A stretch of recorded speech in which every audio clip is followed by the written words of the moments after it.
Hi everybody, welcome back to my channel. I am Ashley, and in today's video I'm going to be talking to you guys about some common questions that parents ask at tours. So I have 7, and I know that this isn't every single thing, but I thought that I would write some questions down that I always get asked, because if you guys have answers to these questions, it'll help you guys during your tours, if that makes any sense. So if you guys are new to my channel, I do have a few videos on my channel that are tour related. I actually show you how I prepare for a tour. I have made a video on what you should do before a tour. I made a video of questions that you should ask before scheduling a tour. So I'm gonna have all of those linked down in the description box if you guys wanna check them out. And then today I wanted to talk about some common questions that parents ask me during tours. So if you guys are interested, let's go ahead and get started. So one of the main questions that I always get asked is, how many kids do you care for and your maximum amount? So a lot of people bring their kids to in-home daycares because the group size is small. They ask that question just to make sure that you're not gonna have 15, 16, 17 kids in your house. I know that that's probably not even allowed, but I know that parents always ask that question, and I always have my answer ready. You don't wanna lie about anything, because if you say you only care for 8 kids and then they come to drop off their kid on the first day and you have like 15, 16 kids, it's gonna be an issue, and then you wasted your time and their time, and they're probably unenrolled. Have that information ready for them, because they're probably gonna ask you that. If they don't ask you this at the tour, they probably have already asked it like through messages before even touring your daycare. But that's usually a question that they ask me during a tour.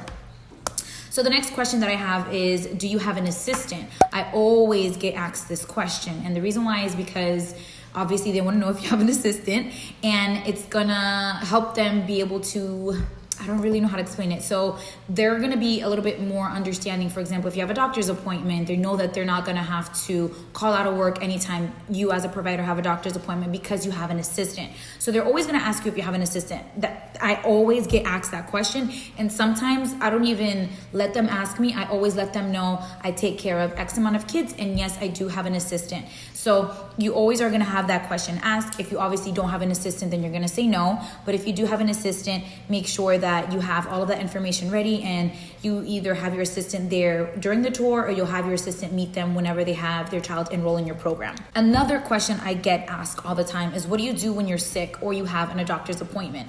So they'll ask me, so are you gonna close the daycare if you ever have a doctor's appointment? Are you ever gonna close the daycare when you're sick? And my answer is always no. I personally don't get sick all the time, and when I do get sick, it's nothing like super crazy where I need to be hospitalized, thank God. But I know that like if I have a common cold, I still work. If I have anything, I work.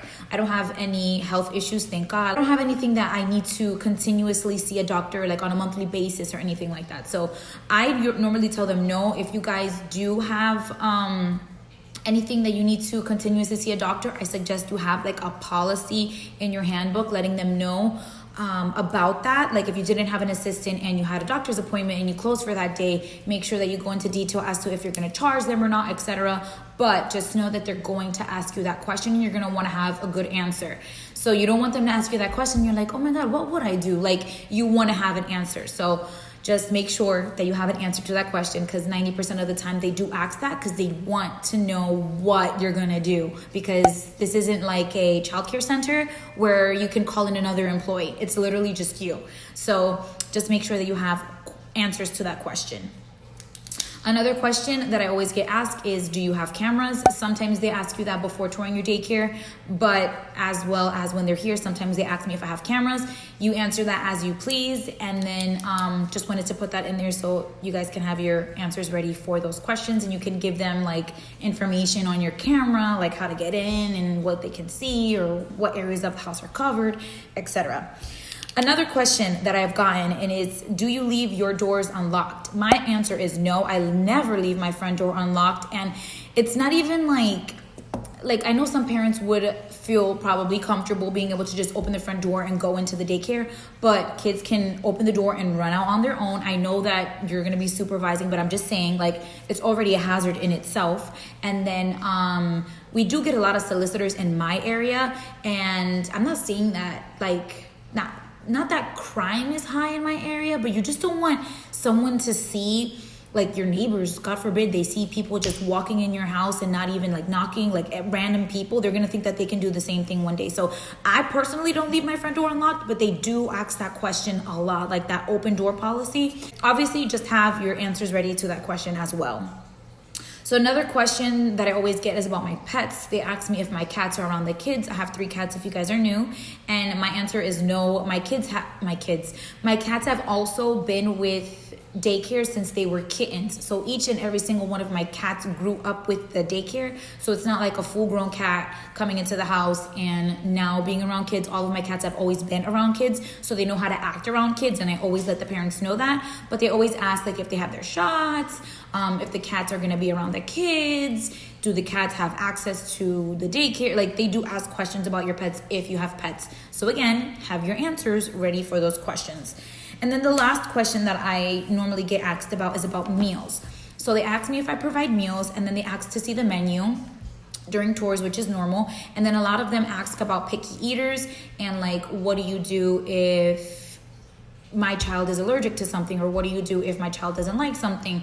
And my answers are always, if they're picky, I'll find something on my menu that they do like and that's easy for me to make that day, and I'll go ahead and substitute that. If they have an allergy, I'll also substitute it. And then sometimes parents ask me if they do provide lunch to me, if I adjust prices, and it's no. My rate is my rate, and that's it. That's how I budget all of my personal belongings. That's how I budget all of my personal bills. So just make sure that you have also all of that stuff in your handbook, because your handbook is going to be like super important, because that's basically what they agreed to. So if you have in your book that tuition isn't adjusted, that's what it is. Like, they already agreed to that. So just make sure you include every single thing that you think is really extremely important in your handbook.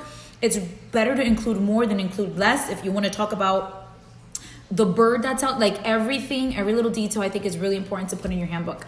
I'm going to probably do a video on what I have in my handbook, and then I just adjusted my handbook, and I want to go over it one more time before doing that video. I took some things out and added some things, so I'm going to be talking about that in a separate video. But again, just include a lot of things in your handbook and make sure that you have answers to all of these questions. So that basically completes today's video. I hope it was helpful. If you guys have any questions that you want to ask me, leave them down below. And if you guys are daycare providers, and if you guys think that I missed a question in this video, I know I wasn't talking about every question, but if you guys think of a question that you guys frequently get asked, leave it in the comments down below so that we can help each other out.